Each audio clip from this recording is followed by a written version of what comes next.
పేరుకు తమిళ్ హీరో అయినా కూడా తెలుగులోనే మంచి గుర్తింపు సాధించుకున్నాడు సిద్ధార్థ్. మణిరత్నం దగ్గర అసిస్టెంట్ డైరెక్టర్గా పనిచేసిన సిద్ధార్థ ఆ తర్వాత శంకర్ దర్శకత్వం వహించిన బాయ్స్ సినిమాతో మంచి గుర్తింపు సాధించుకున్నాడు. ఆ సినిమా తర్వాత తెలుగులో నువ్వొస్తానంటే నేనొద్దంటానా సినిమా మంచి పేరును సిద్ధార్థకు తీసుకొచ్చింది.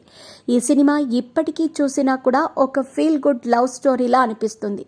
ఈ సినిమాకి దేవిశ్రీ ప్రసాద్ అందించిన సంగీతం పెద్ద ప్లస్ అయ్యింది.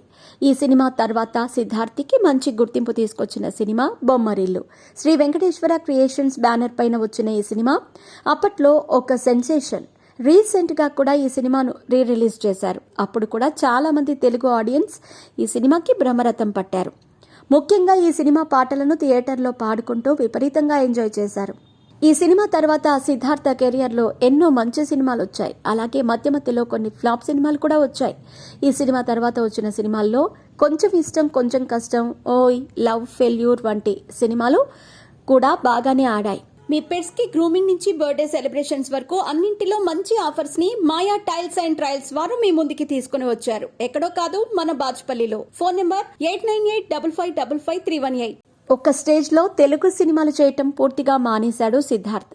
ఆ తర్వాత అజయ్ భూపతి దర్శకుడిగా పరిచయమైన మహాసముద్రం సినిమాతో మళ్లీ రీఎంట్రీ ఇచ్చాడు.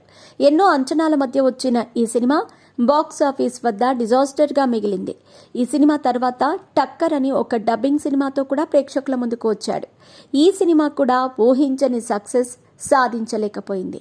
తాను నిర్మాతగా వ్యవహరిస్తూ చిన్న అనే సినిమాతో మరోసారి తెలుగు ప్రేక్షకులను పలకరించాడు. ఈ సినిమాకి అద్భుతమైన రెస్పాన్స్ వచ్చింది. కానీ ఈ సినిమా భారీ స్థాయిలో విడుదల కాలేదు. ఇక ప్రస్తుతం మిస్ యూ అనే సినిమాతో మరోసారి ప్రేక్షకుల ముందుకు రానున్నాడు సిద్ధార్థ్. ఈ సినిమాకి సంబంధించిన కంటెంట్ కూడా మంచి ఆసక్తిని రేకెత్తించింది. ఈ సినిమా మీద టీం అంతా కూడా మంచి నమ్మకంతో ఉన్నారు. ఈ సినిమా 29వ తారీఖున రిలీజ్కి సిద్ధంగా ఉంది.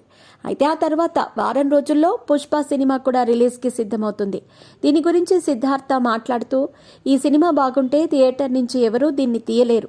ఒకప్పుడు సోషల్ మీడియా లేదు కాబట్టి సినిమాల గురించి తెలిసేది కాదు. ఇప్పుడు సోషల్ మీడియా ఉంది. ఒక బాగున్న సినిమాని థియేటర్ నుంచి ఎవరూ తీయలేరు. నా దృష్టిలో సినిమా అంతా ఒకటే. కొంతమంది బడ్జెట్ను బట్టి దానిని పెద్ద సినిమా, దీనిని చిన్న సినిమా అని నిర్ణయిస్తారంటూ తనదైన శైలిలో ఆన్సర్ చేశాడు సిద్ధార్థ్. అయితే సిద్ధార్థ్ చేసిన కామెంట్స్ని కొందరు పొగుడుతూ ఉంటే మరికొందరు మాత్రం సిద్ధార్థకి ఇంకా టెక్కు తగ్గలేదు అంటూ కామెంట్ చేస్తున్నారు.